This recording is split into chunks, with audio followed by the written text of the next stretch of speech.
ఈ వీడియోలోని అంశం యేసయ్య ప్రభువు బోధనలలో మరియు బైబిల్ నుండి పాఠాలలో ఆసక్తి ఉన్నవారి కోసం ఉద్దేశించబడినది. ఇది ప్రతిఒక్కడి పట్ల ప్రేమతో మరియు గౌరవంతో పంచబడుతున్నది. ఇతర మతస్థుల భావాలను దెబ్బతీయడం లేదా బాధించాలనే ఉద్దేశం లేదు. ప్రతివారిని ఓపెన్ హార్ట్తో వీక్షించమని మరియు పాల్గొనమని ఆహ్వానిస్తున్నాము. Content of this video is intended for those interested in the teachings of Jesus Christ and the lessons from the Bible. It is shared with love and respect for all people and is not meant to offend or hurt the sentiments of individuals of other faiths. We welcome all to view and engage with an open heart. ప్రార్థన చేసుకుందాం.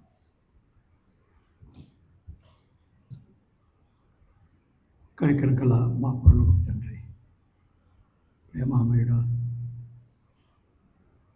నిన్ను ఆరాధించినట్లుగా అనుకూల పరిస్థితి, నిన్ను జ్ఞాపకం చేసుకున్నట్లుగా పరిశుద్ధాత్మ చేత మమ్మల్ని ఆయత్త పరిస్థితి, మేమేమై ఉంటున్నామో అది కేవలం నీ కృప వల్ల ఉంటున్నామని జ్ఞాపకం చేసినందుకు స్తుతిస్తున్నాం. మరికొంత సమయం ప్రభువా, నీ మాటలు వింటూ వస్తూ ఉంటున్నా ఆఖరు గ్రంథంలో నుండి ముగింపుకు వచ్చి ఉంటుండగా మమ్మల్ని బలపరచమని, నీవిచ్చిన నెమ్మది ఆశీర్వాదములు పొందినట్లు దయరానిమని, చేరి వచ్చిన ప్రియ బిడ్డలను కనికరించమని మా ప్రభును ప్రియరక్షకుడైన యేసుక్రీస్తు పేరట వేడుకొంచుంటున్నాము తండ్రి, ఆమేన్. ప్రకటన గ్రంథంలో 19వ అధ్యాయము చదువుకున్నాము. ప్రకటన గ్రంథము 19వ అధ్యాయము మొదటి నుంచి కొన్ని వచనాలు చదువుతాను. అటు తర్వాత బహుజనుల శబ్దం వంటి గొప్ప స్వరము పరలోకమందు ఇలాగ చెప్పగా వింటిని, ప్రభువును స్తుతించుడి, రక్షణ మహిమ ప్రభావములు మన దేవునికే చెల్లును. ఆయన తీర్పులు సత్యములను న్యాయములునై ఉన్నవి.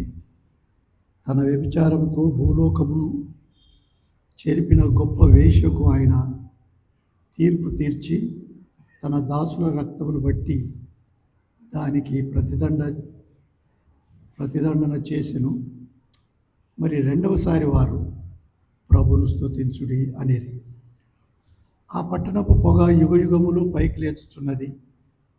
అప్పుడు ఆ 24 పెద్దలను 4 జీవులను సాగిలపడి ఆమేన్, ప్రభువును స్తుతించుడి అని చెప్పుచు సింహాసనాసీనుడు దేవునికి నమస్కారము చేసిరి. మరియు మన దేవుని దాసులారా, ఈయనకు భయపడువారులారా, కొద్దివారేమి గొప్పవారేమి, మీరందరూ ఆయనను స్తుతించుడి అని చెప్పుచున్న ఒక స్వరము సింహాసనం వద్ద నుండి వచ్చెను. అప్పుడు గొప్ప జనసమూహపు శబ్దమును, విస్తారమైన జలముల శబ్దమును, బలమైన ఉరుముల శబ్దమును పోలిన ఒక స్వరము, సర్వాధికారియు ప్రభువునగు మన దేవుడు ఏలుచున్నాడు, ఆయనను స్తుతించుడి. గొర్రెపిల్ల వివాహోత్సవ సమయం వచ్చినది, ఆయన భార్య తను తాను సిద్ధపరచుకొని ఉన్నది గనుక మనము సంతోషపడి ఉత్సహించి ఆయనను మహిమపరచదమని చెప్పగా వింటిని. మరియు ఆమె ధరించుకొనుటకు ప్రకాశములను నిర్మలములునైన సన్నపు నారబట్టలు ఆమెకి ఇవ్వబడి, అవి పరిశుద్ధుల నీతి క్రియలు. మరియు అతడు నాతో ఇలాగ చెప్పాను, గొర్రెపిల్ల పెళ్లి విందుకు పిలువబడిన వారు ధన్యులని వ్రాయము. మరియు ఈ మాటలు దేవుని యథార్థమైన మాటలని నాతో చెప్పాను. అందుకు నేను అతనికి నమస్కారం చేయుటకై అతని పాదముల ఎదుట సాగిలపడగా అతడు, వద్దు సుమి, నేను నీతోనూ యేసును గురించిన సాక్ష్యం చెప్పు నీ సహోదరులతోనూ సహదాసుటను. దేవునికే నమస్కారం చేయము. యేసును గూర్చిన సాక్ష్యము ప్రవచన సారమని నాతో చెప్పాను. దేవుని మహాకృప చేత ప్రకటన గ్రంథంలో 4వ అధ్యాయం మొదలుకొని ఇంతవరకు 18వ అధ్యాయం వరకు దేవుని ఏర్పాట్లు లేక పరలోకంలో మొదట ఆరాధన, తర్వాత భూమి మీద అవిశ్వాసులైన వారికి కలిగే శిక్ష, ప్రాముఖ్యంగా 6వ అధ్యాయం నుండి 18వ అధ్యాయం వరకు 7 ముద్రల ద్వారా, 7 బూరల ద్వారా, 7 ఉగ్రతా పాత్రల ద్వారా దేవుని చిత్తం ఏమై ఉండబోతుందో ఆయన యోహానుకు తెలియపరిచి ఆయన రాసిన సంగతులు మనం వింటూ వచ్చినాం. 19వ అధ్యాయంలో యేసుక్రీస్తు ప్రభు ఇక రానై ఉన్నాడని ఈ అధ్యాయము తేటపరుస్తోంది. 17, 18 అధ్యాయాలలో బబులోను అంటే ఈ లోకములో మిగిలి ఉండే మోసగించే మతం, ప్రతి ఒక్కరూ యేసుక్రీస్తు ప్రభువుని నోట పలికి హృదయంలో విశ్వసించని వారు ఉంటారు, తప్పక ఉంటారు. అంతేకాక యూదులైన వారు ప్రభువును విసర్జించి 7 ఏళ్ల శ్రమల కాలంలో కూడా 144,000 మందితోనేమి, 2 సాక్షులతోనేమి చెప్పబడినప్పటికీ వినని వారు కూడా ఉంటారు. అట్టివారు మతము, ఆచారము, లోక సంబంధమైన వాటిని ఎక్కువగా ప్రేమించి వాటి మీదనే తమ మనసు ఉంచిన వారు తుడిచివేయబడతారని 17వ అధ్యాయంలోను, 18వ అధ్యాయంలో ఆర్థికంగా డబ్బు, ధనము ఎలాగూ దాన్ని సమకూర్చుకోవాలి, డబ్బు పిచ్చితో బ్రతికే వారికి ఏం కలగనయ్యున్నదో దాని గురించి 18వ అధ్యాయంలో ఎలాగూ వారు దుఃఖిస్తారు. అందులో వర్తకులు వింటారని విన్నాము, అంటే ధనవంతులుగా ఉండేవారు, నావికులు పెద్ద ఓడలు కలిగిన వారు ఉంటారని విన్నాము. వీరంతా దుఃఖిస్తూ ఉండగా పరలోకములో అపోస్తులు, పరిశుద్ధులు, ఆయన రక్షించుకున్న పిల్లలు వీరు సంతోషిస్తూ ఉంటారని చూచినాము. ఆఖరుగా తిరగటు రాతి వంటి రాతి కుమ్మరింపబడుతుందని చెప్పి చాలా నష్టపోతారు లేక తుడిచివేయబడతారని ఆఖరుగా మనం చూచినాం. లేక 24వ వచనం 18వ అధ్యాయంలో ముగింపులో ఒకసారి చూస్తే వారు చేసిన అన్యాయము, పాపము ఎలాగుందంటే, మరియు ప్రవక్తల యొక్కయు పరిశుద్ధుల యొక్కయు భూమి మీద వధింపబడిన వారందరి యొక్క రక్తము ఆ పట్టణములో కనబడినను. ఇలాగున నిజమైన విశ్వాసులను దుఃఖపెట్టిన వారు ఈ దినాల్లోనే కాదు, పేతురు లాంటి వారిని, పౌలు లాంటి వారిని, స్టెఫను లాంటి వారిని చంపిన వారు, వారిని మాత్రమే కాక 7 ఏళ్ల శ్రమల కాలంలో కూడా, ప్రాముఖ్యంగా 7 ఏళ్ల శ్రమల కాలంలో క్రీస్తు ప్రభువుని నమ్ముకొనిన వెంటనే చంపబడిన వారు పెట్టుతూ ఉంటారని మనం విన్నాం. అయినా ఆగి ఉండమని చెప్పినట్టుగా విన్నాం. సరే, ఇప్పుడు 19వ అధ్యాయానికి వచ్చినప్పుడు యేసుక్రీస్తు ప్రభు ఈ రాత్రి వస్తాడు అంటే ఎంతమంది మనం సిద్ధపడి ఉంటాము? మనం ముందు ప్రశ్న వేసుకుందాం. అసలు ఎవరికైనా ఉందా తలంపు, ఈ రాత్రి ఆయన వస్తాడా? వస్తే నేనేం చేయాలి? అసలు వస్తాడా?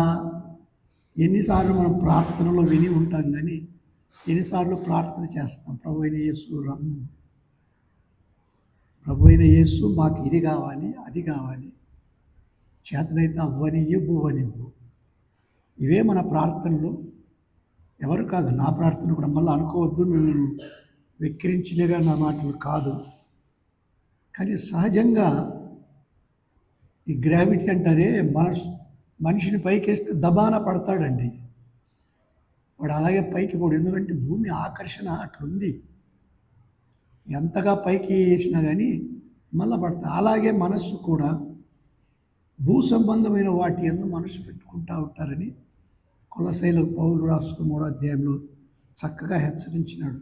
మీరు క్రీస్తుతో కూడా లేపబడిన వారైతే అన్నాడండి. సరే, ఇక్కడ మనం చూసినప్పుడు 19వ అధ్యాయంలో ప్రభువును స్తుతించుడి అని చూస్తూ ఉన్నాం. మీ దగ్గర ఉన్న బైబిల్లో హల్లెలూయా అని ఉందా? ఎవరి బైబిల్లోనైనా? ఇంగ్లీష్లో ఉంది. తెలుగులో ఎవరి దగ్గరైనా ఉందా హల్లెలూయా అనేది? ఉందమ్మా? హల్లెలూయా అని ఉంది కదా? మూల భాషలో లేదు, మూల భాషలో ఉంది. అదే నా బైబిల్లో తర్వాత వచ్చినది, కానీ ముందు హల్లెలూయా అనే మాట ఉంది. అసలు నిజమైన గ్రీక్ భాషలో హల్లెలూయా, కానీ ఇక్కడ తెలుగులో లాస్ట్లో హల్లెలూయా అని రాసినారు. ఇప్పుడు అది కూడా తర్జుమా చేసి ప్రభువును స్తుతించుడి, దాని అర్థం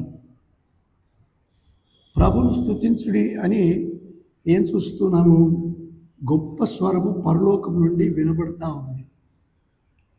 ఈ పరలోకంలో ఇప్పుడు ఎవరు మిగిలి ఉన్నారు, లేక ఎవరున్నారు చూస్తూ ఉండేవారు? భూమి అంతటా అవిశ్వాసులైన వారు శిక్ష పొందినారు. కొందరు ఉన్నారు, కానీ ఇక వేచి ఉన్నారు. దానికంటే ముందు పరలోకంలో జరుగుతూ ఉన్న సంగతి మనం విందాం. వారు ఎందుకు స్తుతిస్తూ ఉన్నారు? వారు ఎందుకు స్తుతిస్తూ ఉన్నారంటే, రక్షణ, మహిమ, ప్రభావములు మన దేవునికే చెల్లును. ఎందుకు అక్కడ ఉన్నారు అంటే, ప్రభువైన యేసుక్రీస్తు యొక్క రక్తం చేత కడగబడుటను బట్టియే. ఆరాధన కూడా జ్ఞాపకం చేసుకోవాలనే ప్రాముఖ్యమైన అవసరము. నీ రక్తము చేతనే మాకు పరిశుద్ధత, మాకు పవిత్రత, మాకు సమాధానం.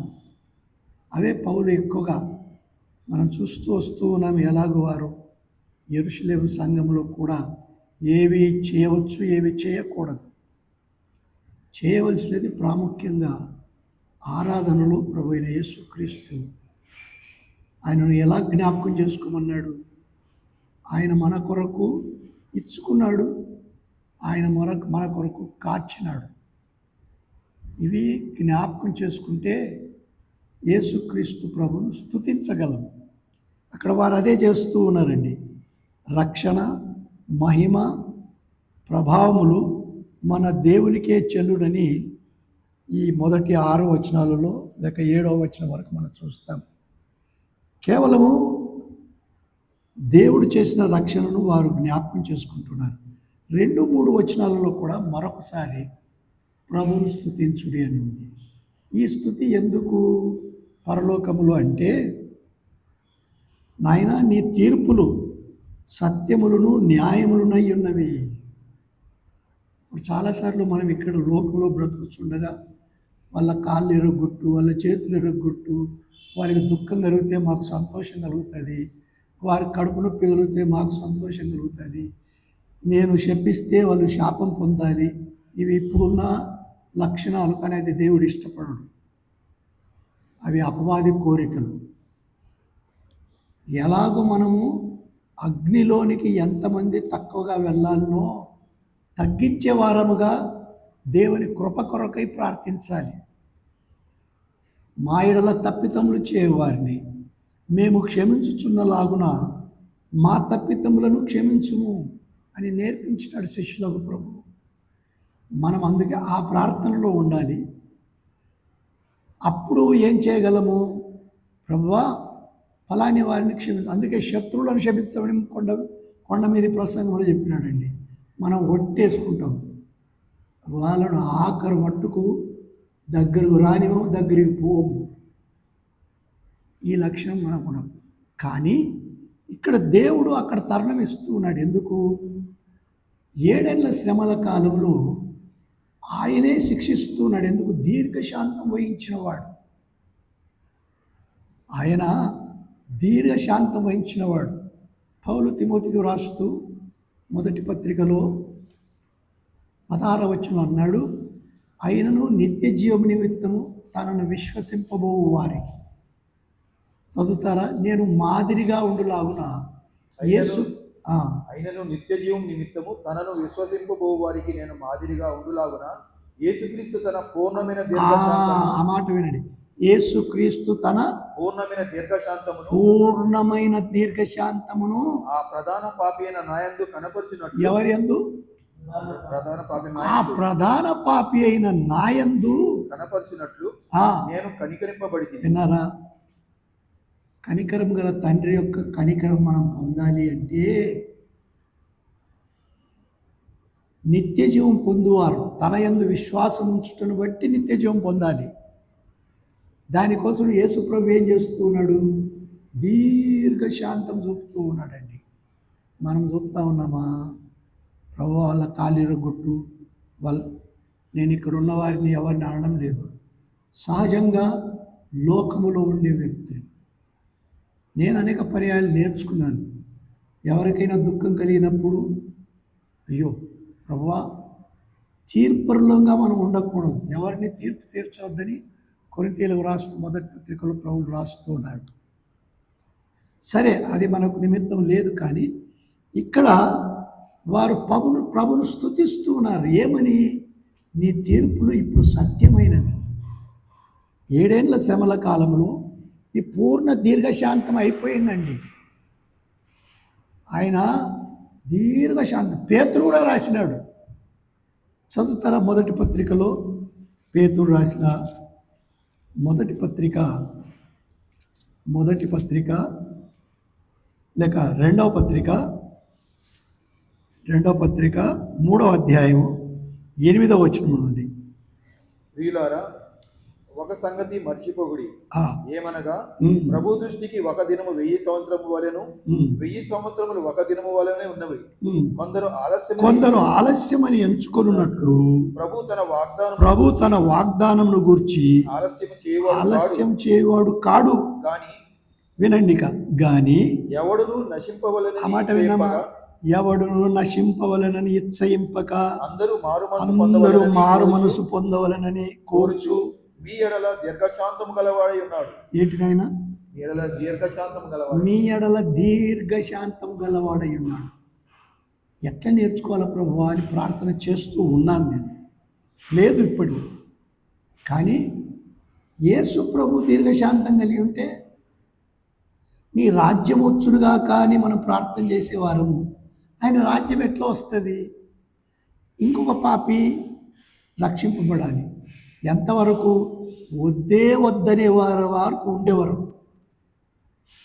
రేపు ప్రభు నా దగ్గరికి ఎవరు రాలేదు, నేను అసలు విననే లేదు. ఇప్పుడు 7 ఏళ్ల శ్రమల కాలంలో కూడా దేవుడు, అందుకే మనం చూసినాం ఎన్నిసార్లు ఆయన ఆగి చేసినాడు. ఆయన దేవుడు దీర్ఘశాంతం గలవాడు. ఇప్పుడు పరలోకములో ఆయన ఇంకా ఆయన తలుపు మూసేసినాడు. నాకేదో తలంపు వస్తున్నది కనుక నేను చెప్తాను. అబ్రహాము, ఇస్సాకు, ఎలియాజరును జ్ఞాపకం చేసుకుందాం. అబ్రహాం ఎవరు? నాయన తండ్రి. ఇస్సాకు ఎవరు? కొడుకు. ఎలియాజరు ఎవరు? దాసుడు. అబ్రహాము ఇస్సాకు భార్య కావాలని కోరినాడు. ఏమని కోరినాడు? భార్య కావాలని కోరినాడు. కోరి ఏం చేస్తున్నాడు? ఇగో, అమోరీలలో ఎవరిని కానీ చేసుకోవద్దు, నా కుమారుని చేయవద్దు, కానీ నా బంధువుల యొద్దకే వెళ్ళి అక్కడ నువ్వు నా కొరకు చూచిరమ్మన్నాడు. ఎవరిని పంపుతా ఉన్నాడు? ఎలియాజర్ని పంపినాడు. ఎలియాజర్ ప్రార్థనాపూర్వకంగా పోయి ఎవరిని కనుక్కున్నాడు? రిబ్కాను కనుక్కున్నాడండి. రిబ్కాను తీసుకొచ్చి అక్కడ పెట్టి దాంట్లో పాత్రను చూద్దాం. తండ్రి అయిన దేవుడు యేసుక్రీస్తు ప్రభువుకు తగిన భార్య దొరకవలెనని పరిశుద్ధాత్ముని లోకంలోనికి పంపినాడు. నమ్ముతారా? నమ్మరా? పరిశుద్ధాత్ముడు లోకంలోనికి యేసుక్రీస్తు ఒక మాట కాల్స్తుంది, నాకు జ్ఞాపకం వస్తూ ఉంది కనుకనే చెప్తా ఉన్నాను. యోహాను రాసిన సువార్త 16వ అధ్యాయము. యోహాను రాసిన సువార్త 16వ అధ్యాయము. నాయన 7వ వచనం నుంచి చదువు కొంచెం నెమ్మదిగా. అయితే ఆ, నేను మీతో సత్యము చెప్పుచున్నాను. ఎవరి మాటలు చెప్తూ ఉన్నారు? ప్రభువైన యేసుక్రీస్తు. ప్రభు అయిన యేసుక్రీస్తు. నేను వెళ్ళిపోవుట వలన ఆ. మీకు ప్రయోజనకరం. ప్రయోజనకరం అంటున్నాడు.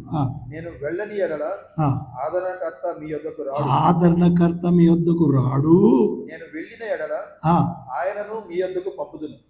అదిగో ఎలియాజరు వల్లే ఉన్నాడండి.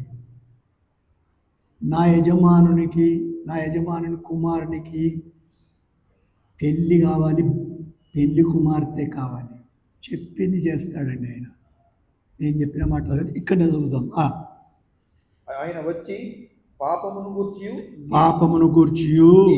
నీతిని గూర్చియు తీర్పును గూర్చియు లోకమును ఒప్పుకొనజేయును. లోకులు నా యందు విశ్వాసముంచలేదు గనుక పాపమును గూర్చి కనుక ఆఖరులో ప్రభువైన యేసుక్రీస్తు దీర్ఘశాంతం చూపినప్పుడు పరిశుద్ధాత్ముడు ఎంత చెప్పినా ఒప్పక ఆయన ఎత్తబడిన తర్వాత 7 ఏళ్ల కాలంలో కూడా కఠినంగా చెప్పినా ఎవరు విననప్పుడు విశ్వాసమే లేకపోయింది, ఇక క్షమాపణే లేదు. ఏమంటూ ఉన్నాడు? నేను తండ్రి యొద్దకు వెళ్ళుట వలన నన్ను చూడరు కనుక నీతిని గూర్చియు ఈ లోకాధికారి తీర్పు పొంది ఉన్నాడు కనుక తీర్పును గూర్చియు ఒప్పుకొనజేయును. ఎవరు? పరిశుద్ధాత్ముడు, ఆదరణకర్త. ఇప్పుడు చూడండి, నేను మీతో చెప్పవలసినది అనేక సంగతులు కలవు గాని ఇప్పుడు మీరు వాటిని సహింపలేదు. యేసు ప్రభు చెప్తూ ఉన్నాడండి, ఈ లోకంలో 3.5 సంవత్సరాల సేవలో నేను చెప్పవలసినవి దండిగా ఉన్నాయి, కానీ మీకు అర్థం కాదు.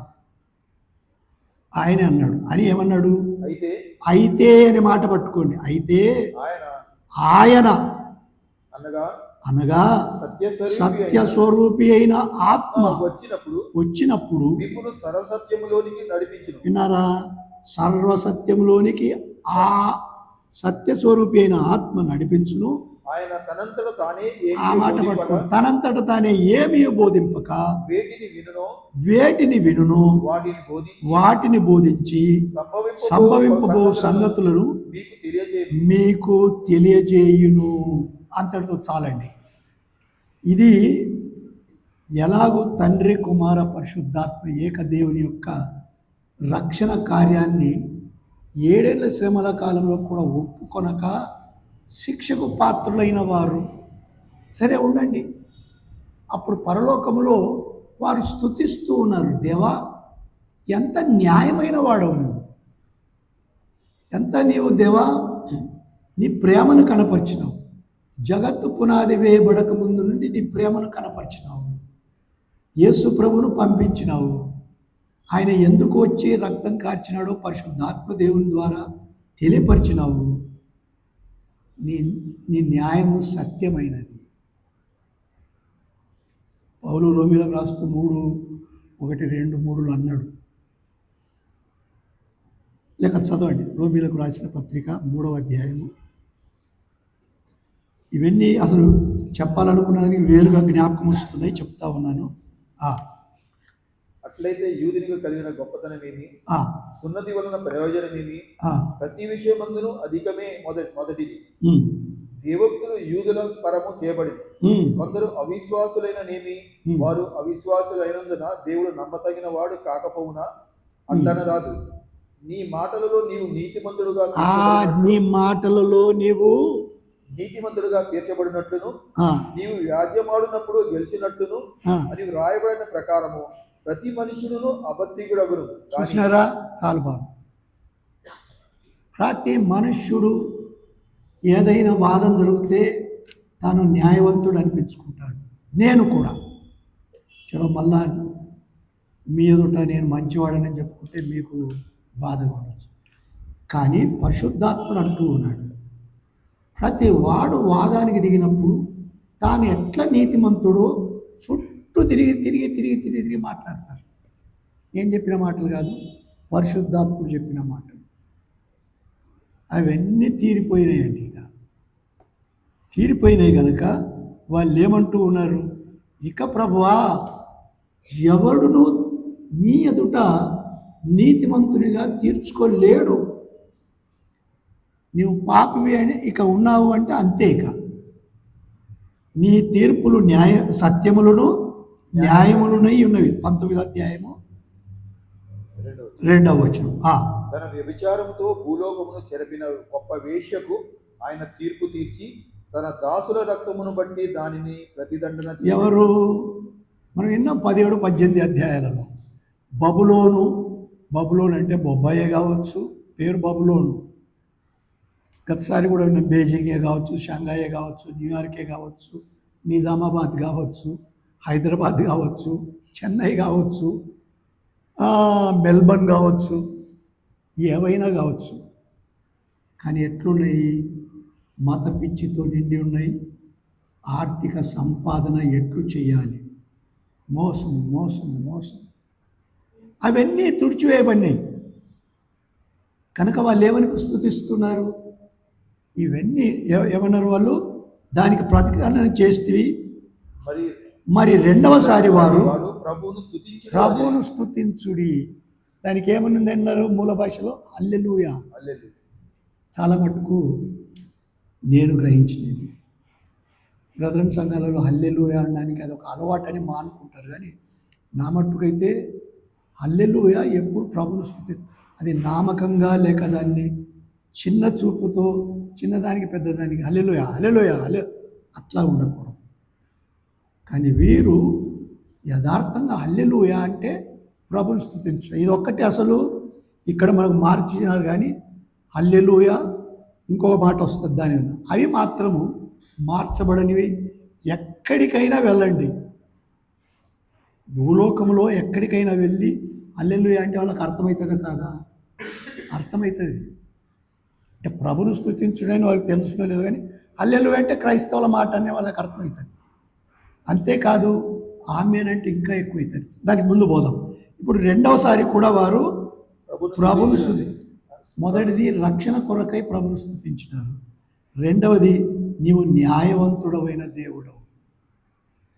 ఎవరు ఇక ఎన్ని అధ్యాయాలు చూసినా చూడండి, 6వ అధ్యాయం మొదలుకొని ప్రతిదీ తేటగా ఆయన ఒక్కొక్కటి ముద్ర విప్పి బూర ఊది ఉగ్రతా పాత్ర పోసి అన్నీ నెరవేరుస్తూ వచ్చినాడండి. సరే, ఇప్పుడు 3వ వచనానికి వెళదాం. ఆ పట్టణపు పొగ యుగయుగములు పైకి లేచిచున్నది. అప్పుడు ఆ 24 పెద్దలను 4 జీవులను సాగిలపడి ఆమేన్ ప్రభువును స్తుతించుడి అని చెప్పుచు సింహాసనుడగు దేవునికి నమస్కారం చేసి. ఇక్కడ ఒక మాట చూద్దాం. ఏమిటి? ముందు 24 పెద్దలు 4 జీవులు సాగిలపడిరి. ఇది ఆఖరుగా ఇక్కడ ప్రకటన గ్రంథంలో 24 పెద్దల సంగతి మనం చూస్తాము. ఇక ఆ తర్వాత లేదనుకుంటాను, మనం 21, 22 కూడా చూద్దాము. సంఘము వీరు ఇప్పుడు చెప్తా ఉన్నారండి. సంఘము దేవుని స్తుతిస్తూ ఉన్నారు. ఎవరితో కలిసి? చదువు బాబు. ఆయనకు భయపడు మన దేవుని దాసులారా, ఆయనకు భయపడు వాళ్ళారా, కొద్దివారిని గొప్పవారిని మీరందరూ ఆయనను స్తుతించుడి అని చెప్పుచున్న ఒక స్వరము సింహాసనం యొద్ద నుండి వచ్చింది. అవునండి. ఎలాగుంది అంటే ఆమేన్ అనే దాంట్లో ఇక్కడ ఒక చిన్న ఇది జ్ఞాపకం చేసుకుందాం. బుద్ధిహీనుడైన నేను ఎన్నోసార్లు చెప్పాను, ప్రార్థన చేసినప్పుడు ఆమేన్ ఒప్పుకుంటే ఆమేన్ అంటే మంచిది. చాలా మటుకు ఇక్కడ నుంచి వినపడుతుంది, కానీ ఇక్కడ నుంచి వినపడదు. ఎవరిని పరీక్షించడం లేదు. కొందరు ప్రత్యేకపరుచుకొని ఆమేన్ అంటారండి. ఈ ప్రార్థనకు ఆమేన్ అంటారు, ఈ ప్రార్థనకు ఆమేన్ అంటారు. ఒప్పుకోకపోతే పొరలేదు, ఏం పొరలేదు. కానీ ఆమేన్ అనే శబ్దము బహుశ్రేష్టమైనది పరిశుద్ధ గ్రంథంలో నెరవేరునుగా. కానీ ఆమేన్ అందుకు ఈ తర్జుమా కూడా అట్లా వినగా, కానీ ఆమేననే వ్రాయబడతా ఉందండి. పలుసార్లు ఆమేనని రాయబడతా ఉంది. ముందు శాపభోగం గురించి సంఖ్యాకాండంలో ప్రారంభమైంది, 5వ అధ్యాయంలో అనుకుంటాను. అక్కడ ఒక స్త్రీని గురించి ఆమేన్, నువ్వు తప్పు చేసి ఉంటే నీకు శాపం వస్తుందంటే నువ్వు ఆమెనను అంటే ఆమె. సరే, అది విడిచిపెట్టండి. యేసుక్రీస్తు ప్రభు శిష్యులకు ప్రార్థన నేర్పిస్తూ ఆమెన్ అనిపించినాడండి. ప్రార్థనలో ఆమెన్ అనేది సర్వాధికారి అయిన దేవుని యొక్క చిత్తము నెరవేర్చబడాలి. నేను ఐక్యపడుతూ ఉన్నాను. మనలో కొందరికి ప్రార్థన రాకపోవచ్చు, కొందరికి ప్రార్థన చేయడానికి తరుణం దొరకకపోవచ్చు. ఆమెన్ అనడానికి అడ్డం ఉందా? ఏమ్మా, ఆమెన్ అనడానికి అడ్డం ఉందా? ఆమెన్ ఎందుకు అనకూడదు మరి? అందుకు పరిశుద్ధాత్మ నేర్పిస్తూ ఉన్నాడు. వారేమంటూ ఉన్నారు? సాగిలపడి ఆమెన్. 4వ వచనం ఆమెన్. ఒకసారి అందరం గట్టిగా ఆమెన్ అందామా? ఆమెన్. దేవునికి స్తోత్రం. అసలు యేసుక్రీస్తు ప్రభు ఆ పేరు పెట్టుకున్నాడండి. ప్రకటన గ్రంథంలో ఆమెన్ అనువాడు, ఆయన నెరవేర్చేవాడు, ఆయనకు అసాధ్యమైనది ఏది లేదు అని దూతలు వచ్చి చెప్పినారండి. దూతలు మరియతో చెప్తూ అన్నారు, అబ్రాహాముతో చెప్తూ అన్నారు, ఆయనకు అసాధ్యమైనది ఏది లేదు. కానీ అది సాధ్యంగా కాకుండా ఉంటే బాగు, నేను ఆమెను అనను అన్నట్టుగా ఆమెను అనకుండా ఉంటామా? లేక నిద్రలో ఉండి ఆమెను అనకుండా ఉంటామా? ప్రతిదానికి పరిశుద్ధ గ్రంథంలో అర్థం ఉంది. ప్రతిదానికి అర్థం ఉంది. వాళ్ళు చూడండి, ఆమెన్, ప్రభును స్తుతించుడి, సాగిలపడినారు, ఆమెన్ అనమంటున్నారు. ఒక మాట కొరింథీయుల దినవృత్తాంతంలో మొదటి గ్రంథము 29వ అధ్యాయంలో చూద్దాం. చూడండి, 19-20 వచనాలలో ఎలా దావీదు మందిరాన్ని కట్టించలేదు, సొలొమోను కడతాడు, కానీ అన్నీ సేకరించినాడు. విధేయుడండి దావీదు. చేసిన తప్పులను ఒప్పుకున్నాడు. దేవుడు అన్నాడు, మరి నీతో నేను దేవాలయం కట్టించుకొని అన్నాడు. సరే, నీ కుమారుడే కడతాడు, కానీ ఈయన ఏమని చెప్తూ ఉన్నాడు విన్నాను. చూడండి, 29వ అధ్యాయము 19-20 వచనాలు. నా కుమారుడైన సొలొమోను నీ ఆజ్ఞలను, నీ శాసనములను, నీ కట్టడలను గైకొనుచు వాటినన్నిటిని అనుసరించినట్లును, నేను కట్టదలిచిన ఈ ఆలయమును కట్టించినట్లును అతనికి నిర్దోషమైన హృదయము దయచేయము. ఇలాగు పలికిన తర్వాత దావీదు, ఇప్పుడు మీ దేవుడైన యెహోవాను స్తుతించుడని సమాజకులందరితో చెప్పగా ఏమన్నాడండి? మీ దేవుడైన యెహోవాను స్తుతించుడి. హల్లెలూయా. అర్థసహితమైన ఎందుకు హల్లెలూయా? ఈ దేవుడు ఇటువంటి కార్యాలు చేసినాడు గనుక హల్లెలూయా.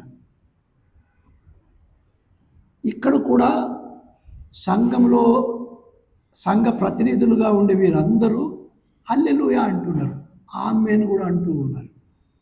మనం నేర్చుకోవాలి. ఆమెన్ అనేది ఈ ప్రభును స్తుతించేది ప్రాముఖ్యమైనవి. వారు కారణం చెప్తూ ఉన్నారండి. ఎందుకు ప్రభును స్తుతిస్తున్నాం? నీవు ఇచ్చిన రక్షణకై నిన్ను స్తుతిస్తూ ఉన్నాం. నీవు న్యాయము, నీవు నీ ఏమన్నాడు, నీ తీర్పులు సత్యములైనవి, న్యాయములై ఉన్నాయి కనుక నిన్ను స్తుతిస్తూ ఉన్నామన్నారండి. వీరంటూ ఉన్నారు ఏమని? సింహాసనాసీనుడు అంటే ఆయనకున్న అధికారం, ఆయన సింహాసనాసీనుడు. అసలు యెషయా గ్రంథంలో చూస్తే, ప్రభు చిత్తమైతే తర్వాత చూద్దాం, ఆయన ప్రవక్తనే కానీ ఇంకా సరిగా తెలియదండి, సామాన్యుడిగానే ఉన్నాడు. అంత ఎట్లున్నారు? పేరుకు యూదులు చెడిన వారుగా ఉన్నారు. ఏ మంచిది లేదు. మొదటి అధ్యాయంలోనే యెషయా ప్రారంభిస్తూ ఉన్నాడండి. మొదటి అధ్యాయంలోనే యెషయా ఎద్దు సంగతి, గాడిద సంగతి చెప్తున్నాడండి. మీ సంగతి దేవుడు అన్నాడు, మీ అర్పణ నాకు వద్దు అన్నాడండి. అర్పణ ఇమ్మని నేర్పించినవాడు ఎవరు? దేవుడే. దేవుడే నేర్పించిన. ఆఖరికి ఏమన్నా వద్దు నాకు అంటూ ఉన్నాడండి. ఎందుకు? చెడిన మనస్సు గల వారి యొక్క ఆరాధన నాకు వద్దు అంటున్నాడు. తర్వాత చూద్దాం మొదటి అధ్యాయంలో. కానీ ఇక్కడ మనం ఏం చూస్తూ ఉన్నాము, వీరు నీవు ఏమంటున్నారు, సింహాసనాసీనుడు. ఆ మాట ఎందుకు చెప్పిన వేసేది అంటే ఆయన ఇట్లుండి అసలు 5వ అధ్యాయంలో ఎందుకు అక్కడికి పోతా ఉన్నాయి తలంపులు.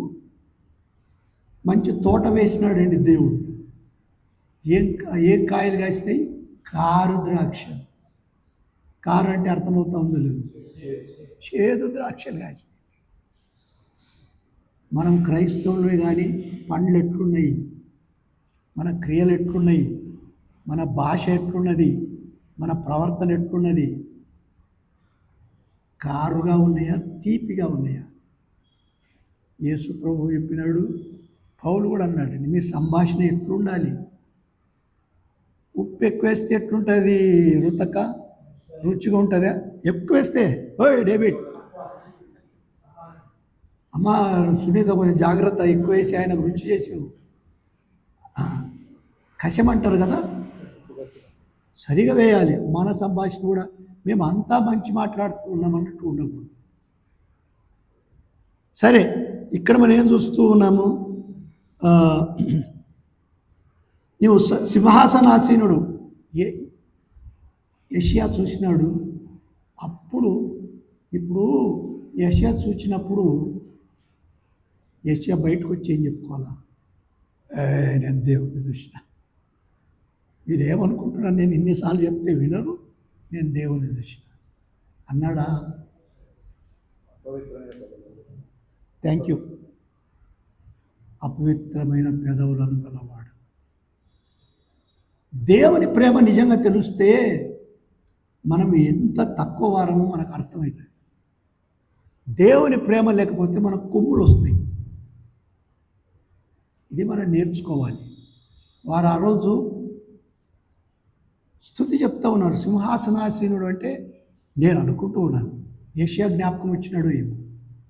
అబ్బా, ఆయన ఎంత గంభీరంగా ఉన్నాడు, ఆయన గంభీరంగా ఉన్నాడు.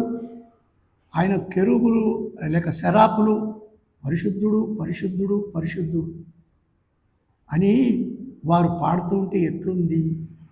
ఒకవైపు గానం, మరొకరు ప్రతిగానం అంటే గుంపులు గుంపులుగా చేస్తూ ఉన్నారు, మంచి రాగాలతో చేస్తూ ఉన్నారు. యెషయాకు అర్థం కాలేదు. అరే, నేను ప్రవక్తను అనుకుని అక్కడెక్కడ తిరిగి వాళ్ళను బెదిరించి వస్తుంది, నేను అపవిత్రమైన పెదవులు గలవాడు అంటే దేవుడు కనికరించి ఒక అగ్ని రవ లేక ఇది తీసుకొని పెదవులకు ముట్టుతూ ఉన్నాడు. అగ్ని, దేవుని వాక్యము అగ్ని వంటిది. మనకు కొంచెం కఠినంతే, పోయా నేను గుడికి కూడా రాను, నీది నువ్వు చూసుకో ముందు. యేసుప్రభు ననలేదా? నువ్వెవరో చూసుకో, నీవు మరియ కుమారుని అనుకుంటున్నావు కానీ జాగ్రత్త అన్నట్టుగా మాట్లాడుతూ ఉన్నారండి. మనల్ని ఎవరన్నా చూస్తే వారి తప్పులు మనం పడతాం. ప్రభు నేర్పించినది అది కాదు. యెషయా చూసి నేను అపవిత్రమైన పెదవులను గలవాడనంటే, సరే ప్రభు బయటికి పోరా అన్నాడా? పెదవులను ముట్టగానే మరి ఎవరు పోతారు? నా సేవ కొరకు ఎవరు పోతారంటే ఏమన్నాడు యెషయా? నేను నేను నేను నా పెదవులు బాగున్నాయి, నేను పోతాను అన్నాడు. పెదవులు బాగులేనిది సేవకు పోవడం అనవసరం, వట్టిది. ప్రభు మెచ్చుకోడు, విన్నవారికి మేలు కలగదు. పెదవులు శుభ్రంగా ఉంటే సేవ ప్రభు. అందుకు వాళ్ళు ఏమంటున్నారు, సింహాసనాసీనుడగు దేవునికి నమస్కారము చేసిరి. నమస్కారం అంటే అర్థమవుతా ఉందో లేదు? మనం చెప్పుకునేది నమస్కారం కాదు, మనం వందనాలు చెప్పుకుంటాము. నమస్కారం అంటే వారు సాగిలపడి బోర్లపడి, అంతా సాగిలపడడంలో అర్థమే ఉంది, ఎత్తుకోవడానికి ఏదీ లేదు, ఇక అంత నేలకు అంటుకుంటూ ఉన్నారండి.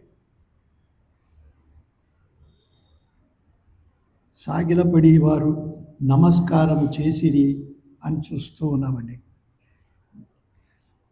ఇక్కడ పెద్దలు వీళ్ళంతా చూసినాం కదా, కొన్ని కీర్తనలు కూడా ఇలాగ 89వ కీర్తన చదువు బాబు. 52వ వచ్చి 52 32 చూడు. 89వ కీర్తన. ఎక్కువ తిప్పకుండా వెళ్తే బాగేమో, చూద్దాము. యెహోవా నిత్యము స్తుతినందును గాక. ఆ మాటే. ఆమేన్ ఆమేన్. ఏం బాబు? యెహోవా నిత్యము స్తుతినందును గాక. ఆ. ఆమేన్ ఆమేన్. ఆమేన్ ఆమేన్. ఆయన స్తుతి నొందాలి, అట్లే అగునుగాక. ఇదంతా పరిశుద్ధాత్ముడు పాత నిబంధన మొదలుకొని, అందుకే పేతురు ఇవన్నీ పరిశుద్ధాత్ముడు మనిషిని ఊహను బట్టి కలిగినవి కావు ఇవన్నీ. మనుషులను దేవుని పరిశుద్ధాత్ముడు ప్రేరేపించగా వారు కలముతో వ్రాసినవి ఇవి. ఏమనాలట? మనం ఆమేన్ ఆమేన్ అనాలి, నోరు మూసుకొని ఉండకూడదు. పంటి నొప్పి ఉంటే సరే, నేను ఏమనుకోను. కానీ ఒకరిని అందునా వద్దా అంటే ప్రార్థనకు అభ్యంతరం. మరలా చదువు బాబు. 89వ కీర్తన 52వ వచనం. యెహోవా నిత్యము స్తుతినందును గాక. ఆమేన్ ఆమేన్. ఆ మాట వినండి. ఆమేన్ ఆమేన్ 2 సార్లు చెప్పబడుతుంది. నేను ఒకటేసారి అనుకున్నా కానీ 2 సార్లు ఉందండి. అట్లే అగును కాక. నేను ఎక్కువ దయాబాయ్ పటేల్ గారు నాకు ఇప్పుడు అర్థమవుతా ఉంది. ఆయన ఎప్పుడైనా మా ఇంటికి వచ్చి ప్రార్థన చేస్తే 2 సార్లు అంటాడండి. ఆయన అనేవాడు, ప్రభు దగ్గర ఉన్నాడు ఇప్పుడు. ఆమేన్ ఆమేన్ అనేవాడు. అంటే ఈయన పెద్దవాడు అట్లా అంటాడేమో అనుకున్నాను. అది అర్థసహితమైన ఆమేన్ ఆమేన్ ఆమేన్. మనం ఒకసారైనా అందాం. సరే, ఇంకోటి ఇప్పుడు ఈ ఒక మాట చెప్పాలి. 3వ వచనం మరలా చదువునైనా. 19వ అధ్యాయము. ఆ పట్టణపు పొగ యుగయుగములు పైకి లేచుచున్నది. ఏంటి పొగ పైకి లేస్తుంది అంటే? అగ్గి ఉంటేనే కదా పొగ ఎక్కువచ్చేది. స్టీఫన్, అగ్గి ఉంటేనే పైకి ఎక్కొచ్చేది. ఎంతవరకు అగ్గి ఎక్కిస్తూ ఉంది? యుగ యుగములు. నేను అనుకుంటున్నాను, దేవుడు క్షమించుగాక, అప్పుడైనా ఒకరు అగ్నిలో వేయబడిన తర్వాతనైనా కానీ ప్రభువా మమ్మల్ని క్షమించు అనేవారు అనుకోరండి. మనం ప్రకటన గ్రంథంలో చదువుకున్న ఎంతమంది దూషించినారు ప్రభువును. ఎలాంటివి దూషించిరనే ఉంది అసలు మాట. 9వ అధ్యాయంలో కానీ 12వ అధ్యాయం దూషించిరి. సరే, ఇక్కడ కూడా ఏం చూస్తున్నంటే పొగ యుగం అంటే దేవుడు కూడా అగ్ని ఆరదు, పురుగు. ఇది నిజమేనా కాదా? అగ్ని ఆరిపోవడం లేదండి. యేసు ప్రభు చెప్పినాడు, జాగ్రత్త, అక్కడ అగ్ని ఆరిపోదు, పురుగు చావదు. తర్వాత చెప్దాం అనుకున్నా కానీ ఇప్పుడే చెప్పేస్తాను. ఇప్పుడు మనకు పరలోకానికి వెళ్ళినప్పుడు ఇదే శరీరంతో వెళ్తామా? శరీరము పునరుత్థానం గల శరీరంతో మనం వెళ్తాం. మరి వీళ్ళు ఇదే శరీరంతో ఉంటే ఖాళీ మసిబుగ్గు కావాలి కదా. నేను అనుకుంటూ ఉన్నాను, వారికి కూడా తాత్కాలిక శరీరం అంటే ఎట్లా, నొప్పి అనుభవిస్తారు కానీ కాలిపోరు. అర్థమైందా? నొప్పి అనుభవిస్తారు కానీ కాలిపోరు. పొగలేస్తూ ఉంటుంది, అగ్ని ఆరదు, పురుగు చావదు. దీంట్లో ఉన్న పురుగు చావదు. యేసు ప్రభు చెప్పిన మాటలు స్వచ్ఛంగా నెరవేరుతాయండి. అక్కడ అదే చూస్తూ ఉన్నాము. పట్టణపు పొగ యుగ యుగములు పైకి లేచుతూ ఉన్నది. యోహాను చూస్తూ ఉన్నాడు, ఇది లేచే పొగ, ఇది ఆరిపోయే పొగ కాదు. ఇంకొక మాట కూడా చూద్దాం, కావాల్సి చూడండి. లూకా సువార్త 16వ అధ్యాయంలో అక్కడ కూడా ఈ ధనవంతుడు ఉన్నాడు కానీ అబ్రాహాముతో కరుణించు ప్రభువా అన్నాడు. అనలేదని కాదు, ఆ మాటలు చదువుదాం చూడండి. లూకా సువార్త 16వ అధ్యాయంలో 23 సరే 24 నుంచే చదువు. తండ్రి అయిన అబ్రాహామా, లేక 23 నుంచి కూడా చదువు. అప్పుడు అతడు పాతాళములో బాధపడుచు కన్నులెత్తి దూరం నుండి అబ్రాహామును అతని మధ్యలో ఒక వేరుపరిచిన బాగా ముందండి. అక్కడి నుండి అబ్రాముతో, అబ్రామా తండ్రివైన అబ్రామా, కన్నులు దూరం నుండి అబ్రామును అతని రొమ్ము అనుకుని లాజరును చూచి తండ్రివైన అబ్రహామా నాయందు కనికరపడి, ఆ ఒక్క మాట చూడండి, నా యందు కనికరపడమన్నాడు. ఎందుకు? ఇప్పుడు చదువు. తన వ్రేలి కొనను నీళ్లలో ముంచి నా నాలుకను చల్లార్చుటకు లాజరును పంపుము. అర్థమైందా? నాకు దప్పికవుతున్నది, నీళ్లు పంపమన్నాడే కానీ నేను క్షమించబడేలాగా ఏదో. అసలు చూడండి, మీరు శిక్ష పొందేటప్పుడు ఎవరే కానీ క్షమాపణ కోరరండి, దేవుని దూషిస్తారు. ఇతడు దేనికి కనికరం కోరుతూ ఉన్నాడు? నాకు నీళ్లు తీరని దాహంగా. ఇంకా చదువు బాబు, త్వరగా చదువు. నా నాలుగును చల్లార్చుటకు లాజరును పంపుము. నేను ఈ అగ్నిజాలలో యాతన పడుచున్నాను. నేను యాతన పడుచు ఉన్నాను. కేకలు వేసి చెప్పాను. కేకలు వేసి చెప్తూ ఉన్నాడండి. అందుకు అబ్రాము కుమారుడా, నీవు నీ జీవిత కాలమందు ఇష్టమైనట్టు సుఖము అనుభవించి, ఇష్టమైనట్టు స్వేచ్ఛ. కొరింథీయులకు రాస్తూ పౌలు 12వ అధ్యాయం అన్నాడండి, ఒక తప్పు ఆత్మ ఖండిస్తున్నాడు, స్వేచ్ఛ జీవితం. నీకేంటి నేను చెప్పేది? నా ఇష్టం. జాగ్రత్త, స్వేచ్ఛ జీవితం మనకు ఉండకూడదు. తండ్రి చిత్తము, నీ చిత్తము నెరవేరుగా కానీ ప్రార్థన చేసి నా ఇష్టాన్ని నేను నెరవేర్చుకుంటే సరే. ఇంకా చదువు బాబు. అలాగుననే లాజరు కష్టము అనుభవించినని జ్ఞాపకం చేసుకున్నాము. ఇప్పుడైతే వాడు ఇక్కడ నెమ్మది పొందుచూ ఉన్నాడు. వీడిక బతికినప్పుడల్లా, దేవా తండ్రి నాకు ఆదరణ దయచేయి, నీ కృప దయచేయి, ఈ పుండు బాధ తగ్గించు, ఇట్లా ప్రార్థన చేసుకుంటూ ఉన్నాడు. అదో ఆ సేట్ వస్తాడు కదా, ఏమైనా ఇంత రొట్టె ముక్క మిగిలితే చూస్తూ ఉన్నాము, కుక్కలు వచ్చి నాకుతూ ఉన్నాయట. ఇప్పుడు ఎట్లున్నాడు? నెమ్మది పొందుచున్నాడు. నీవు యాతన పడుచున్నావు.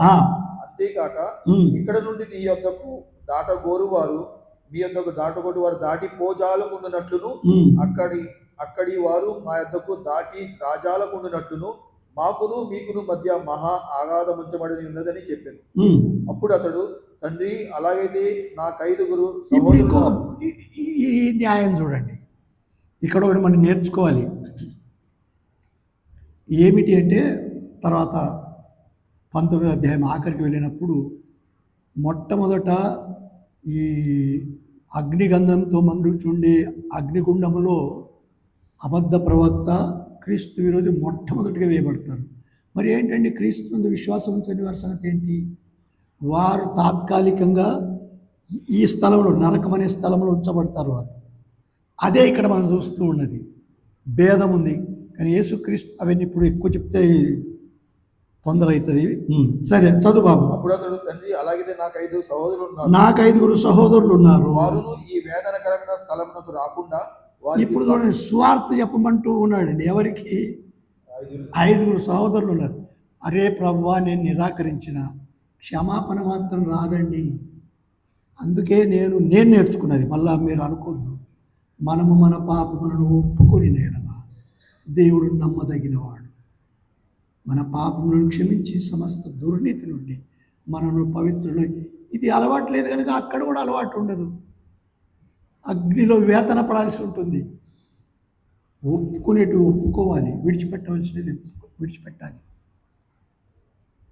చదువు బాబు. ఈ వేదనకరమైన స్థలంలో రాకుండా వారికి సాక్ష్యం ఇచ్చుటకై నా తండ్రి ఇంటికి వాని పంపవలని నిన్ను వేడుకొనిచున్నానని. అందుకు అబ్రాము, ఈ మాటలు వినండి. అందుకు అబ్రాము, వారి యొక్క మోషేయు ప్రవక్తలను ఉన్నారు, వారి మాటలు వినవలనని అతనితో చెప్పగా అతడు తండ్రిపైన అబ్రాముకు నేర్పిస్తూ ఉన్నాడండి. అలాగు అనవద్దు, తండ్రిపైన అబ్రాము అలాగూ అనవద్దు, మృతులలో నుండి ఒకడు వారి యొద్దకు వెళ్ళిన ఎడల వారు మారు మనసు పొందుతారని చెప్పాను. అందుకు అతడు, మోషేయు ప్రవక్తలను చెప్పిన మాటలు వారు వినని ఎడల మృతులలో నుండి ఒకడు లేచినను వారు నమ్మరని. విన్నారా? మృతులలో నుండి ఒకడు లేచి వెళ్ళి నేను మృతులలో నుండి వచ్చిన యేసు ప్రభువు చూసి ఈ మాట పరిగెట్టిపోతారండి. అందుకే ఈ గ్రంథాన్ని నమ్మాలి, ఈ గ్రంథంలో ఉన్న మాటలకు విధేయులకు కావాలి. స్వేచ్ఛా జీవితము నేను మనగ్గా చెప్పేది, ఎక్కడున్నా కానీ క్రైస్తవులమని పిలువబడేవారు బ్రతుకు ఎలా ఉంది, ప్రవర్తన ఎలా ఉంది, మాటలు ఎలా ఉన్నాయి, ఆత్మలో విశ్వాసం ఎలా ఉంది, ప్రభుని ఎలా చూస్తూ ఉన్నాం. నీ వైఖరి ఆయనకి ఇష్టం లేదు. మనం ఎన్నిసార్లు విన్నాం 59వ అధ్యాయం యెషయా గ్రంథం, రక్షింపనేరక ఉన్నట్లు ఆయన హస్తము కొరస కాలేదు, విననేరక ఉన్నట్లు ఆయన చెవులు మందము కాలేదు. మీ పాపములు మీకును దేవునికి అడ్డముగా వచ్చును అంటున్నాండి. అందుకే మన ప్రార్థన వినబడాలి అంటే పాపం హృదయములో పాపమును దాచుకుంటే దేవుడు మన వినడు. పాపాన్ని ఒప్పుకోవాలి. కనబడుతుందా? సమయం దొరికినప్పుడంతా చూసుకోండి, పరీక్షించుకోండి.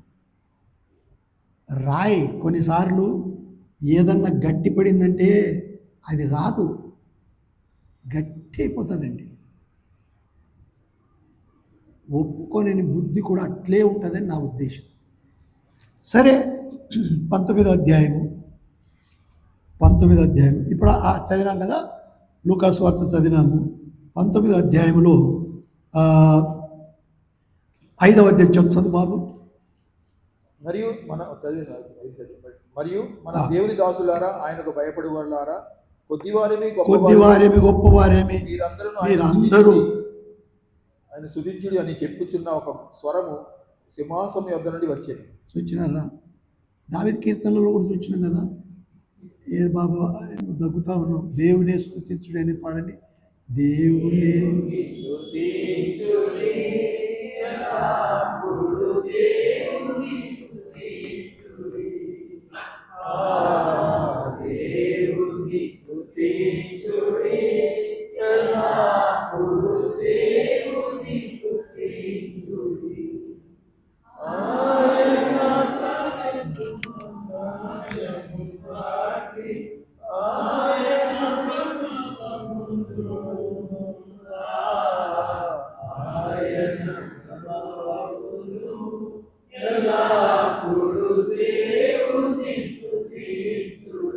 చాలు బాబు, దేవుని స్తుతించుడి. 150 కీర్తన చదివితే అంతా ఎందుకు అనేది రాస్తూ ఉన్నాడండి. హల్లెలూయా హల్లెలూయా హల్లెలూయా. అలవాటు వద్దు.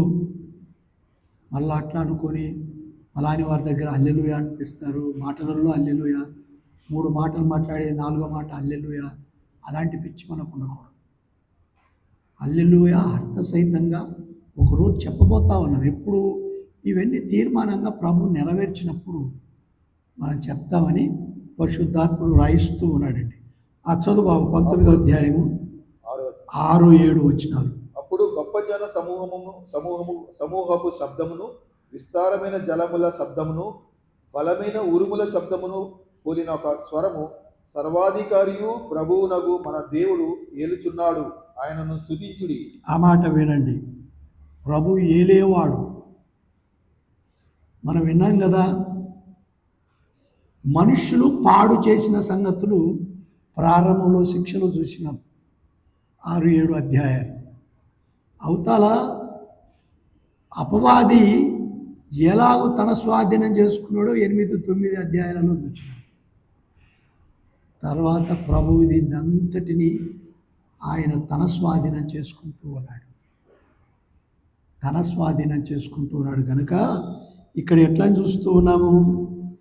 గొప్ప జనసమూహపు శబ్దమును, విస్తారమైన జలముల శబ్దమును, బలమైన ఉరుముల శబ్దమును పోలిన ఒక స్వరము, సర్వాధికారి ప్రభువునగు మన దేవుడు ఏలుచున్నాడు, ఆయనను స్తుతించాలి. మన దేవుడు ఏలుచున్నాడు. పరిపాలన ఆయనది. వీళ్ళు స్తుతిస్తూ ఉన్నారండి. 97వ కీర్తన ఒక మాట చదువు బాబు. 97వ కీర్తన 1వ వచనం. 97వ కీర్తన మొదటి వచనంలో యేసుక్రీస్తు ప్రభు సర్వాధికారి లేక దేవుడు సర్వాధికారి. 97వ కీర్తనేనా మొదటి వచనం? యెహోవా రాజ్యం చేయుచున్నాడు, యెహోవా రాజ్యము చేయుచున్నాడు, భూలోకము ఆనందించును గాక. చూడండి, దేవుడు రాజ్యం చేస్తాడు. ఇప్పుడు ఈ రాజ్యం ఆయనది కాదు, కానీ అపవాది దొంగిలించి తన స్వాధీనములో మోసపుచ్చి తాను అధికారిని అని చెప్పుకుంటూ ఉన్నాడండి. వాని అసలు ఓడిపోయినాడు, శిలువలో ప్రభు ఓడించినాడు, అయినా అధికారిని అని చెప్పుకుంటూ ఉన్నాడు. అందుకే ఫిలిప్పీలకు రాస్తున్న మాట జ్ఞాపకం వస్తూ ఉంది. ఫిలిప్పీలకు రాసిన పత్రిక 2వ అధ్యాయంలో దేవుడు యేసుక్రీస్తు ప్రభు తగ్గించుకున్నాడు. శిలువ మరణం పొందినంతగా ఆయన విధేయత చూపిన వాడై తాను తగ్గించుకున్నాడని చూసినాము. అందుచేత పరలోకమందున్న వారిలో కానీ, భూమి మీద ఉన్న వారిలో కానీ, భూమి మీద ఉన్న వారిలో కానీ, భూమి క్రింద ఉన్న వారిలో కానీ ప్రతివాని మోకాలును, ఏంటి బాబు, ప్రతివాని మోకాలు యేసు నామమున ఒగ్గునట్లును, ప్రతివాని నాలుకయు తండ్రి అయిన దేవుని మహిమార్థమై యేసుక్రీస్తు ప్రభు అని ఒప్పుకొనున్నట్లు దేవుడు ఆయనను అధికముగా హెచ్చించి ప్రతి నామమునకు పైగా ఆయనకు అనుగ్రహించాడు. అంటే అన్ని నామముల పైన ఎవరున్నారు? యేసుక్రీస్తు ప్రభు. ఆయన అధికారి, స్తోత్రారుడు. అది చూడండి ఎంత బాగుందో. ఇంకెక్కడ ఏ చోటు లేదండి. పరలోకమందు ఉన్న వారిలో కానీ, భూమి మీద ఉన్న వారిలో కానీ, భూమి క్రింద ఉన్న వారిలో కానీ ఎంత బాగుందండి. ప్రతివాని నాలుక, ప్రతివాని మోకాలు యేసు నామమున వంగాలి. ఎలాగూ యేసుక్రీస్తు ప్రభు నామమున వంచని వారు ఉంటారా? ఆ దినాన్ని అందరూ వంచాలండి. అందుకే అంటూ ఉన్నాడండి, కొద్దివారేమి గొప్పవారేమి, బీదవారేమి రాజులేమి, ధనికుడేమి దరిద్రుడేమి, పురుషుడేమి స్త్రీ ఏమి, ఏ భేదం లేకుండా అందరూ ఏమన్నాడు? మీరందరూ ఆయనను స్తుతించుడి అని చెప్పుచున్న ఒక స్వరము సింహాసనం వద్ద నుండి వచ్చాను. ఆయన స్తోత్రారుడు. ఇంకా అన్నీ ఆ మాటలు తిప్పలేము. ఆయన కాలి క్రింద ఆయన పాదపీఠం. హెబ్రీయులకు రాసిన 10వ అధ్యాయంలో చూస్తామండి. ఎలాగో యేసుక్రీస్తు ప్రభు సాతానును తన కాళ్ళ క్రింద, కొరింథీయులకు రాసిన పత్రికలు కూడా చూస్తాం 15వ అధ్యాయంలో, వానిది మొత్తం అంతం చేసి కాళ్ళ క్రింద. గనుక దేవుని స్తుతించుడి, రక్షణను బట్టి దేవుని స్తుతించుడి.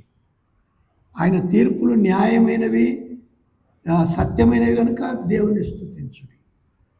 ఆయన సర్వాధికారి కనుక దేవుని స్తుతించుడి. సర్వలోకంలో ఆయన మహిమ ఉంది కనుక, సింహాసనాసీనుడైనాడు కనుక ఆయనను స్తుతించుడి. ఇలాగూ 4 హల్లెలూయలు ఈ 19వ అధ్యాయంలో మొదటి 6 వచనాలలో ఉన్నాయి. ప్రభుచిత్తమై మనము ఆయన రాకపోతే ఆ తర్వాత పెండ్లి, అది కూడా చెప్పిండు, నాకు తృప్తిగా ఉండేది. కానీ ఆయన తర్వాత విందాం. ఎలాగో వివాహోత్సవ సమయం ఎంత బాగుందండి. గొర్రెపిల్ల వివాహోత్సవ సమయం. ఈ ఒక్క మాట చెప్తాను, సృష్టికర్త అని పిలిపించుకోవడం లేదండి, పెద్ద రాజు అని పిలిపించుకోవడం లేదు, యూదుల రాజు అని పిలువబడిన ఆయనకు ఎన్నో బిరుదులు ఉన్నాయి. కానీ గొర్రె పిల్ల అని పిలిపించుకుంటూ ఉన్నాడండి. ఎందుకు? లోక పాపమును మోసుకునిపోయిన దేవుని గొర్రె పిల్ల, దేవునికి ఇష్టడైన గొర్రె పిల్ల. దేవునిని చూచి బ్రతికిన వాడు ఉన్నారా? ఎవడు లేరండి. కానీ యేసుక్రీస్తు ప్రభునందు విశ్వాసం ఉంచటను బట్టి, ఆయనను ధరించుకున్నటను బట్టి దేవుడు తన పిల్లలుగా మనల్ని చేసుకున్నాడు. ఎంత ధన్యకరమైనది. సరే, ప్రభుచిత్తమైతే ఈ మాటలు వచ్చే వారము మనం చూసుకుందాము. చాలామందికి గురువారం సమయం దొరకడం లేదు కదా. నేను ఎవరిని బలవంతం చేయను, అది మీ ఇష్టం. నా కొరకు ప్రార్థించమని మాత్రం నేను కోరుతాను. రాగలిగిన వారు మీకు ఏవైనా కారణాలు ఉంటే రేపు దేవుడు అయినప్పుడు ఆయన చెప్పుకుందాను. దేవుడు అడుగుతాడు. ఆ ఒక్క మాట చెప్పమంటారా? కొరింథీయులకు రాసిన పత్రిక, మొదటి పత్రిక 3వ అధ్యాయం. ఆ మాట కూడా చదివి ముగించుకుంటే బాగుంటుంది. 3వ అధ్యాయం. ఎందుకంటే మనకు విస్తారమైన పనులు ఉన్నాయి. మార్త వల్లే కూడా కాదు. మార్త ఏదో సేవ కొరకై విస్తారమైన పనులు పెట్టుకునేది. నీవే పని పెట్టుకున్నావు నీకే తెలుసు, నేనేం పని పెట్టుకున్నావు నాకు తెలుసు. 10వ వచనం నుంచి చదువు బాబు.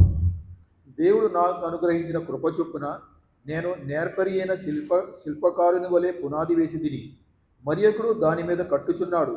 ప్రతివాడు దాని మీద ఎలాగో కట్టుచున్నాడో జాగ్రత్తగా చూచుకొనవలెను.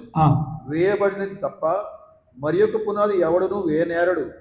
ఈ పునాది యేసుక్రీస్తే. ఎవడైనను ఈ పునాది మీద బంగారము వెండి రాళ్ళు కర్ర గడ్డి కొయ్యకాలు మొదలైన వాటితో కట్టిన ఎడల వాని పని కనబడును. ఆ దినము దానిని ఏ దినము? క్రీస్తు న్యాయపీఠం ఎదుట ఆ దినము. నీవు బంగారంతో కట్టినావా, వెండితో కట్టినావా, ఏమన్నాడు? వెలగల రాయితో కట్టినావా, కర్ర ఏమన్నాడు? కర్ర గడ్డి కొయ్యకాలతో కట్టినావా? అది ప్రభువా నేను కలర్ వేసుకొని ఆ కర్రకు బంగారు కలర్ వేసినాడు. ఆయన ఎట్లా పరీక్షిస్తాడు? అగ్ని చేత బయలుపరచబడు. అగ్ని చేత పరీక్షించును. ఏమిటితో పరీక్షిస్తాడు? అగ్ని చేత. కర్ర మిగులుతుందా? కొయ్యకాలు మిగులుతుందా? గడ్డి మిగులుతుందా? బంగారు మిగులుతుంది. ఇవి ఎందుకు వింటా ఉన్నామంటే, ఆ రోజు ఈ పెళ్లి కంటే ముందు పెళ్లి కుమార్తెకు బట్టలు వేయాలి, పెళ్లి కుమార్తెకు మంచి దుస్తులు వేయాలి. ఈ రోజులో మనం ఎంతో అలంకరిస్తూ ఉంటాం కదా. నేను కూడా నా కుమార్తెను అలంకరించిన అట్లేం అనుకోవద్దు. కానీ ఆ రోజు మన ఒక్కొక్కరిని ఆయన అగ్నిలో పరీక్షిస్తాడట. ఏం మిగిలినాయి నీకు? ఏమీ లేవు ప్రభు, దిగంబరిని, సిగ్గు. అందుకే అంటాడు, నీకు రక్షణ ఉంది కానీ చెడ్డ సోమరివైన చెడ్డదాసుడా, దాచుకో, నీకు ఉంది దేవుని రాజ్యం. బట్టలన్నీ కాలిపోయినాయండి. ఏ క్రియలు అవే అక్కడ చూసేది మనం. పరిశుద్ధుల నీతి క్రియలు మిగులుతాయి అంతే. ఉందా నీకు నీతి క్రియ? ఉందా నాకు నీతి క్రియ?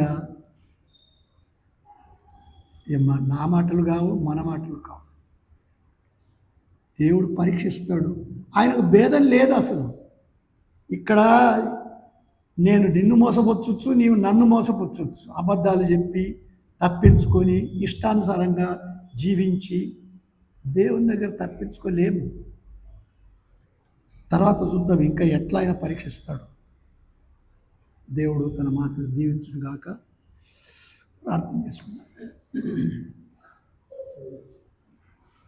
దయాకనికరంగా మా పరలోక తండ్రి, మరొకసారి నువ్వు మాతో ఉండి నడిపించినందుకు నేను స్తుతిస్తుంటున్నాను.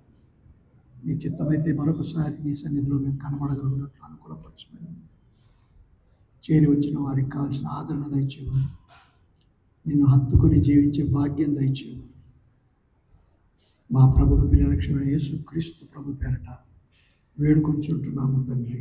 ఆమేన్.